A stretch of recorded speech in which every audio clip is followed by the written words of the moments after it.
are you seeing my screen? Are you seeing the slides? Yes. Okay. Thanks, Philip. Got the thumbs up from Philip. So yeah, I want this to be interactive as well. So yeah, feel free to ask questions as we go through. I more want to just make sure you get a few valuable things out of this rather than just buzzing through all my slides. So this is 17 ways to ruin your website and how to avoid them. I think we probably want to avoid them more than learn ways to ruin them. But one of the things I do is I do a lot of website audits. That's kind of like the first step with people. Most of my clients already have a website. So I'll kind of look at what they have, give them some tips. But a lot of what I'm doing is finding things that they're doing that probably aren't helping them get more customers. And that's always the point. So I'm Michael Dane. That's Dane, like a Great Dane. Just like, hey, why is this guy talking? I have written 6 marketing related books. I've worked with a few companies you might recognize, and I'm a Titan. I went to Cal State Fullerton, so that's part of why I was able to make the connection with Cal State Fullerton. They had that big, beautiful business building now too. That wasn't there when I was there, but so just starting off, I just kind of have a little name for each of these things that can hurt your website. Number one is the burglar. So this is a little bit on the technical side, but if you don't know what this is, it's probably good that you do. It's just, if you look at your website, making sure in that little browser tab that your site is secure. So you'll see things like this SSL error. Actually, this is what people visiting your website are going to see. You might not even see this because you might be logged into your site or you've been there before. So these messages might not be showing up for you, but they will for some of your people trying to visit your site. They'll try to come to your site, and the browser, or like Google Chrome, is going to give people this terrifying message that this site is not safe. They might be trying to steal your information. And so if you have a website and you're like, hey, can you fill out this form? Can I contact you? People are probably smart not to fill out that form if your site says that it's not secure. So I'm just pulling up my clock here.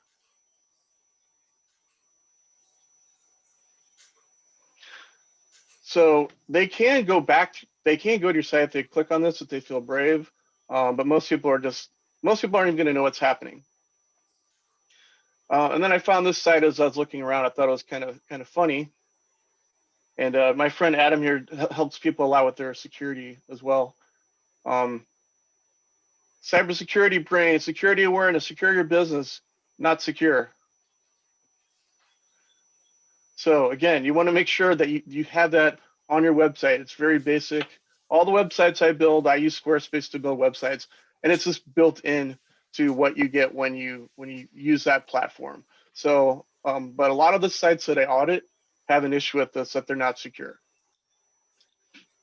Let's see if we got any questions about that. Okay, so I don't see any specific questions about that. Did you just say that Squarespace is your preferred CMS? It is. Yeah. Okay. Is that Kevin? Yep. Sorry, I'm just taking notes. Okay. Yeah. And if you want at the end, I can go over that in more detail. But yeah, I do use Squarespace. I've tried a lot of different things, but that's what I prefer, partly because I am actually a marketer that's learned how to build websites.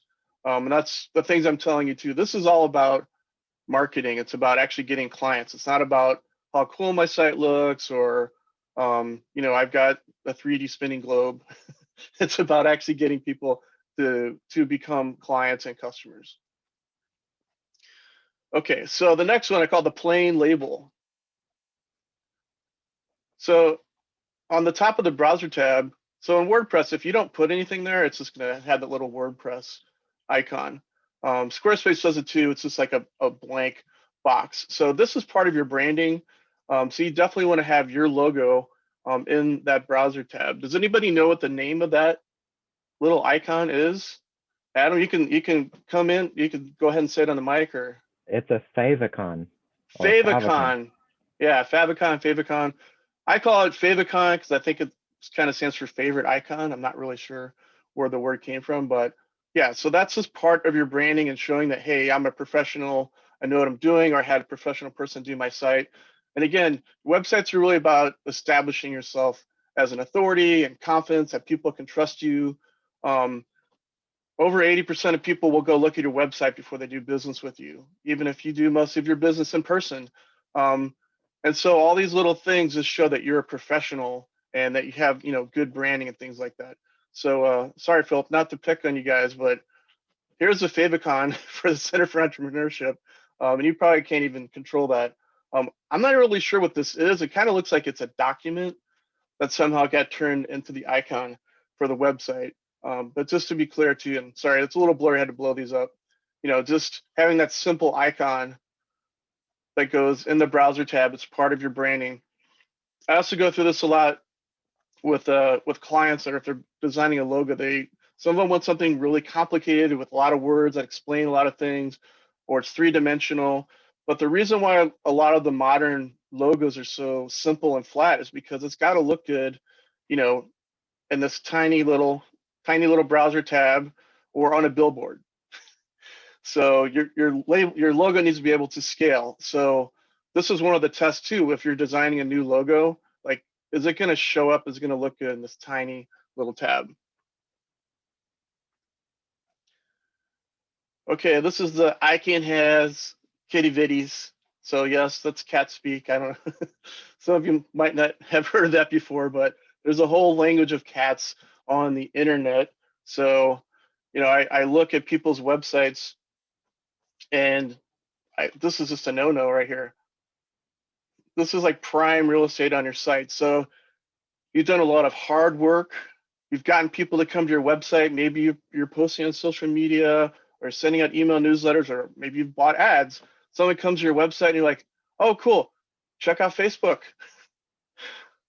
They're going to be watching cat videos for the rest of the day.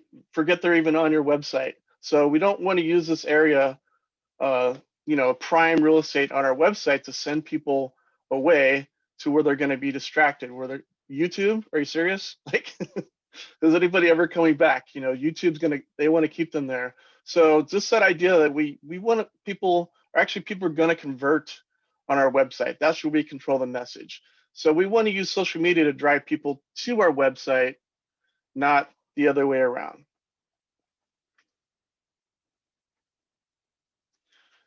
So my kids are big SpongeBob fans, so I had to have some SpongeBob in here. I just call this rainbow fever. I think you get the picture. I have had requests to make every piece of navigation a different color, or logos with each letter a different color, and it's distracting. A lot of design, and I'm not a designer, but I've learned a lot from designers. A lot of design is, what are you taking away? How are you simplifying the message? Even think about traffic signals when you're driving. Red means stop, green means go. Signs are easy to read. What is going on here? I mean, besides it's a ton of call to actions, it's just colors are like all over the place. So I see this more than you would think. And actually, where I still see it a lot more than websites is in emails, because I help people with their email marketing too. And for some reason, they think having a bunch of different colored fonts and different colored sections, they kind of want everything to stand out. But when you want everything to stand out, nothing stands out, right? It just becomes a big distraction. Okay, so I'm keeping my eye on the chat. If you guys do have any questions about any of this, I will stop and answer your questions. Otherwise, I'm just going to keep going. So Midnight Madness, this is just a black background on your website. So I'm not going to say never to have a black background on your website. Like if you have your own heavy metal band website and you want a black background, or sometimes it's appropriate if it's like an entertainment site. But I will say for, probably most of the people here, if you have like a business focused website, black background is not the look that you want to use, and they're hard to work with too.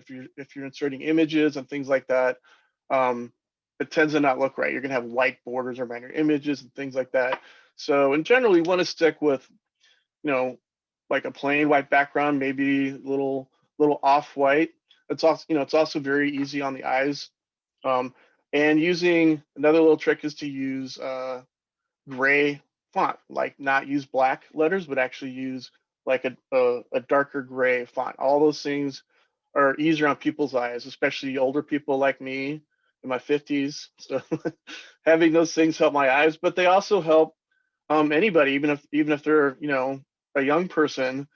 When you have, if it's easier to look at your site and take in the information, that's better for you. So I did find this thing online as I was doing my research. Don't put red text or blue text or purple text on a black background. I would recommend just not using a black background. And then of course we have the busy background. Yes, these things are still out there. So I doubt most of you would go to this extreme. It kind of reminds me of those old 3D posters or pictures that you look at and you see like the picture inside of there. So maybe that's what this is. I'm not sure. But yeah, just be aware of the background. Again, usually having like a plain background, probably white or a little off-white, is the best. I know we want things to look cool. Sometimes I feel like the dad saying, "No, you can't have ice cream for dinner." So yeah, this stuff is yummy. It's fun, but it's not always the best for our site and for our business. Grandiloquent navigation. Who knows what grandiloquent means? I can't see everybody. See a few of you. No, some people are probably Googling that. So I'll just tell you, the reason why you don't know what that means is because you're stupid.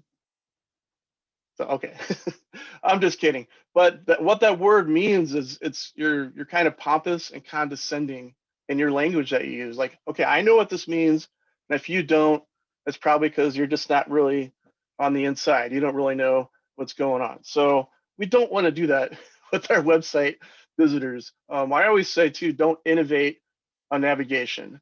Don't come up with new words, new terms that are just on your website because you guys are cool. Because it doesn't seem cool. It seems like you know better than people and you're smarter than people. So again, I'll give this, again, I just kind of looked online for examples of this. I'll give them credit for having, minimal navigation. I definitely recommend just having a few things in your nav. Digital services make sense. Tech Buzz, does anybody know what that is? I mean, I would assume probably news or a blog, but I don't know, do I? And I am TAC? Yeah, well, I guess I'm not, so maybe maybe I don't belong on this website. So the idea is just, be careful with what you're saying. I go through this with, I wouldn't say the majority of my clients, but I do have a few people that they want to say something in a different way or a cool way. And really, when it comes to your navigation, you want to say it the way everybody else says it. About resources, blog. Blog is like, I don't really like that name. I think it's really silly sounding, but everybody knows what it is. So those are the kind of things we want to use. We want to make it easy for people to understand what's going on. And then we want to be careful with, what kind of fonts are we using and how small is it? This is Bubbles from Trailer Park Boys. That's not an endorsement of that show, okay, just so you know. But I do know he's a character from that show. He's pretty funny. So just be careful with the kind of fonts you're using. Like, how easy is it to read? I mean, they have a pretty good size headline here, but as you go, like, it starts to get really small. And again, older people like me, that's going to be hard to see, but that doesn't really even matter. Even if you're a young person with good eyes, it's more comfortable to read a good size font.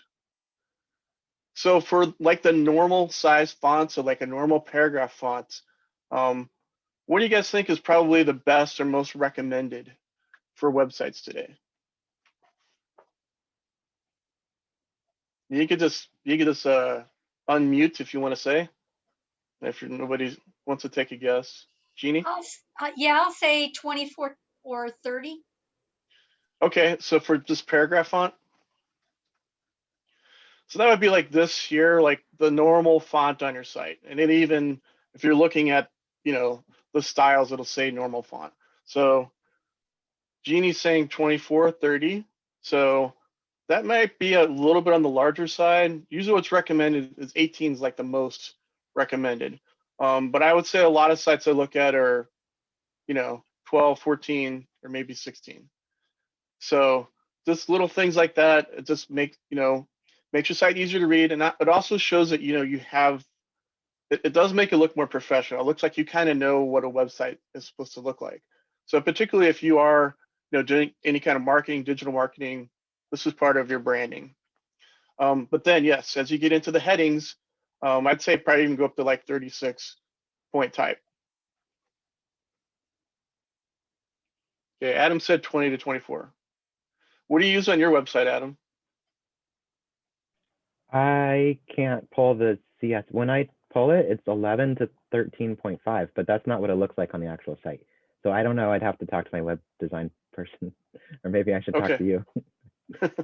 Yeah. Okay, and then Jeannie, I think we have 18 on your site because I built Jeannie's site for her. So that's usually what I go for the normal size font.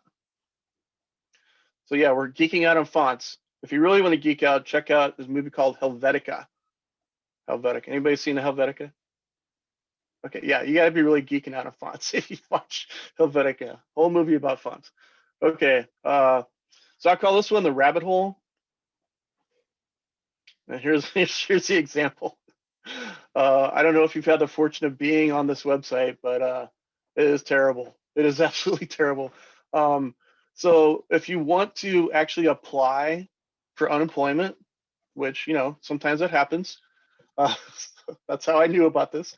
But if you need to apply for unemployment, look at all these links, resources, places you can go. But I'll tell you what, none of these do. None of them take you to a place where you can actually apply. It's all information, and it keeps circling around and around and around. None of these actually take you to all they do is take you to places with more little bit of information and more links. Maybe they don't want you to apply. I don't know. But this is kind of an extreme example, but just make sure, you're not sending people down rabbit holes, that there's a purpose. My friends right now, I'm pretty big on having a call to action. Like, what is the call to action for your website? And how are you, pushing people towards that or leading them down that path? So don't be like the EDD. All right, so talking about navigation and finding things on your site, we want to make things very, very clear and simple to find. But sometimes, things aren't easy to find. My website actually has, a few thousand pages on it. And so maybe somebody's looking for a particular topic, just have a search box. So I put no search box because that's what happens a lot. People have a site and you're looking for information. And again, I use Squarespace, and that's part of the platform. You can add that search function in there. So you definitely always want to have this as a backup.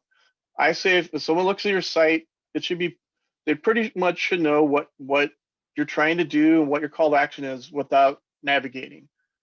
And then second, if okay, I'm still looking around, then they might need to scroll or go into your main navigation. And then if that doesn't work, definitely want to have a search box.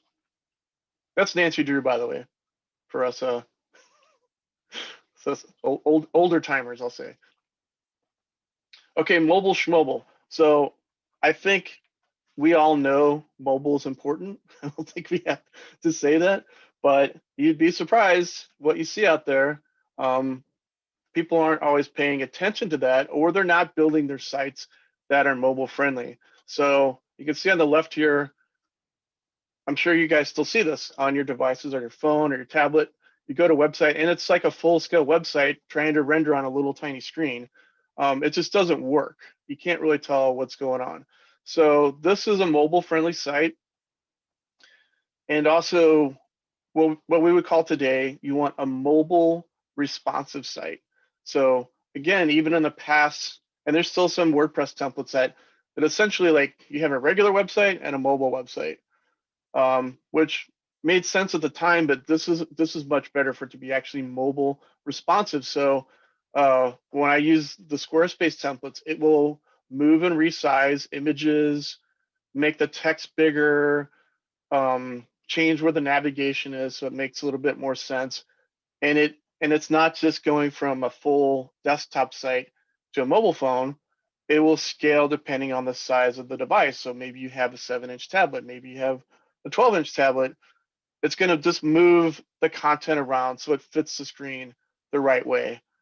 So there can be some design challenges, especially with images, what kind of things you're using and knowing that they're going to have to scale. But you definitely want to look for your site to be mobile responsive so they're not losing people on that. And there's a nice little tool from Google, and there's how you can find it. If you don't want to write that down, you could just Google, Google mobile friendly test or something like that, and this should come up for you. So just you can type in your address, it's free, and it'll tell you yes or no, your page is friendly. And if it's not, it'll tell you why, like what issues it's seeing. And Google does look at this. So talking about SEO, search engine optimization, this is one of the factors that Google thinks is important, especially if the person looking at the search results is on a mobile device. If your page is not mobile friendly, they're not going to want to send you traffic. They're going to bump you down in the search results. So make sure your page is mobile friendly. Wait, hang on a second. Sorry guys, I don't know. I have put a really big picture on the slide, so I think I might be having an issue.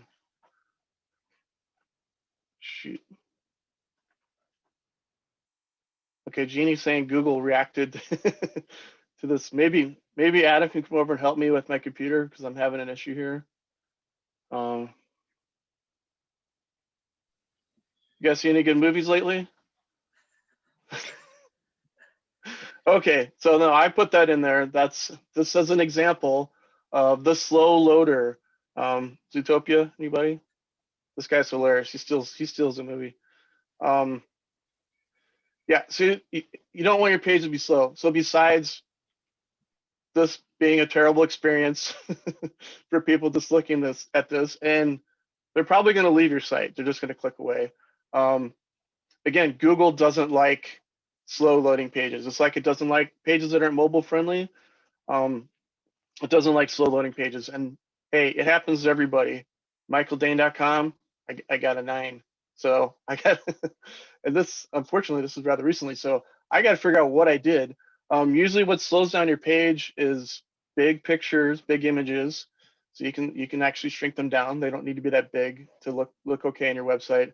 And scripts, which means adding YouTube videos or Facebook feeds and stuff like that. All those are separate little programs that have to load, and it slows down your page speed. So if you're going to do those things, you need to say, hey, is it worth it? And definitely you want to keep an eye on what your page speed is.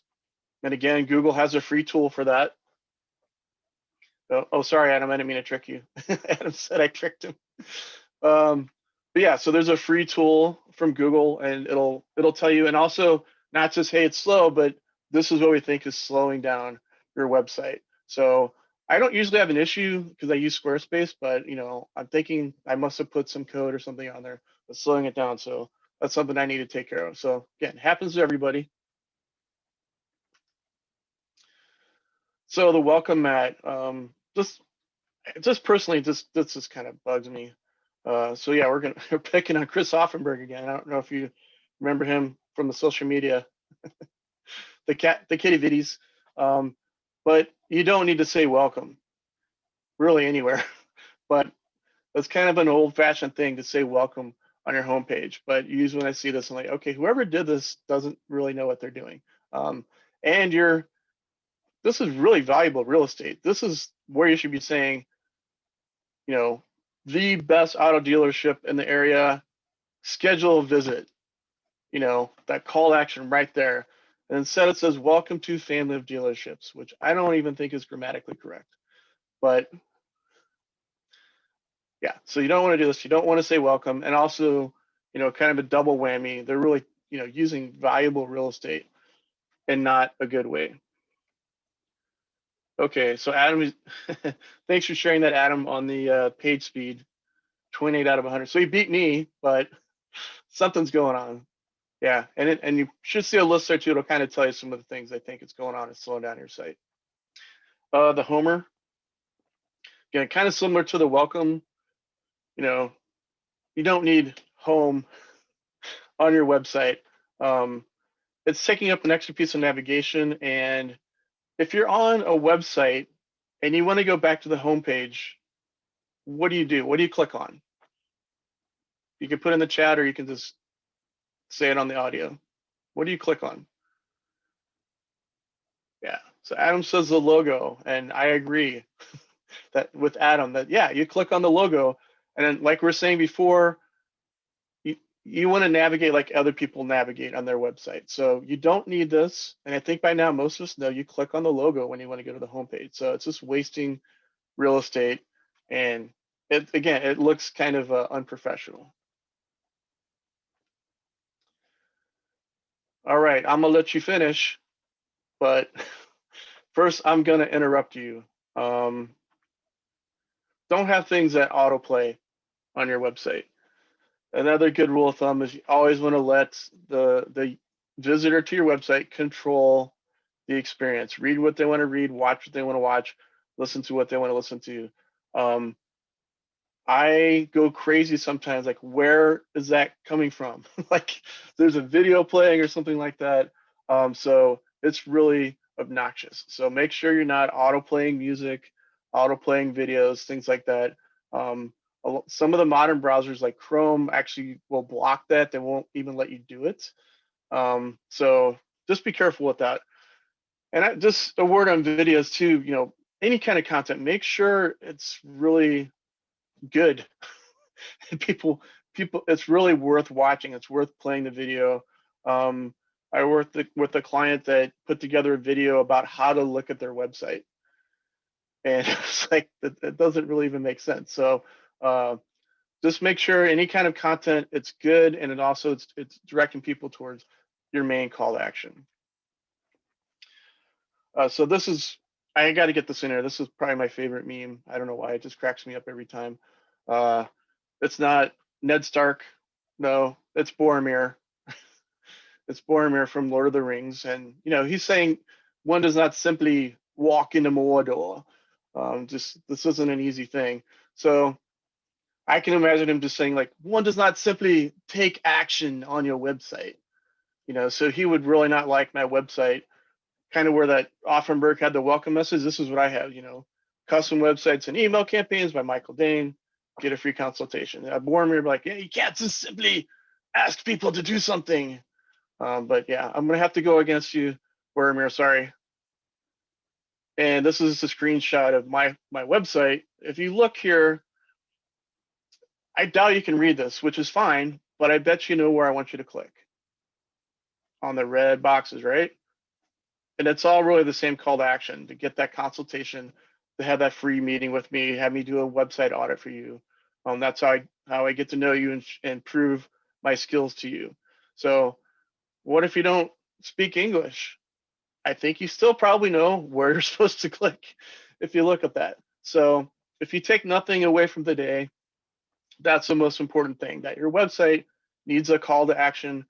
It doesn't have to be a red button. Like, part of why my site is this way is because I really want to show how important it is that your call to action stands out. So my website's grayscale, which I don't say everybody has to have a grayscale website, but for me, it's just to show how that stands out. And even the button color, I've geeked out on fonts, I've geeked out on button color research.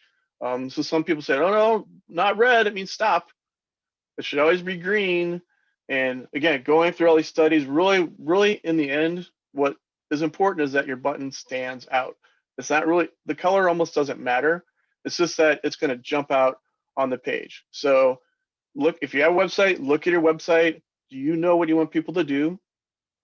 Is that your main call to action? And do you have a big button there that stands out that tells people to do that? And this is kind of the cousin to that, sister to it, that really bugs me. Learn more. It's not really a great call to action. It's kind of vague. And so I'm not saying never to use this. Obviously, sometimes these things are appropriate, but for the most part, if you're being, clear on your website, like if you go back to my site, the screenshot, all of these are really taking people to that set an appointment with me. Or I could be more vague and just say, hey, you want to learn some stuff? So which one's more powerful? Which one is ultimately going to get me paid so I can stay in business? Of people just like learning a bunch of cool stuff on my site, or actually, setting that appointment with me so that we can start to work together and do business. Okay, so that was I know it went quick. That was 17 ways to ruin your website. But believe it or not, I have 17 more. Yeah, I went crazy. So there's 17 more ways to ruin your website, but also how to avoid them. So if you want to hear more about that, or if I'm looking for opportunities to present this presentation or this one, or I could put them together if you got a whole hour. So I'm definitely looking to share this information with more people and try to help people out. And if you would like a free website audit, so like I said, most of my clients already have a website. So the first thing I do is I'll spend a few hours going through their site, putting together notes, and then we'll go over together with a screen share. And that's free. So I'd say about half the people hire me, which is great. And the other half, though, I'm able to help them out, and hopefully they know what I do, and those things will pay off in the end. But I'm always looking to help people out by doing an audit of their website. So if you need help with that, or if you know somebody who's complaining about their website, please let them know about me.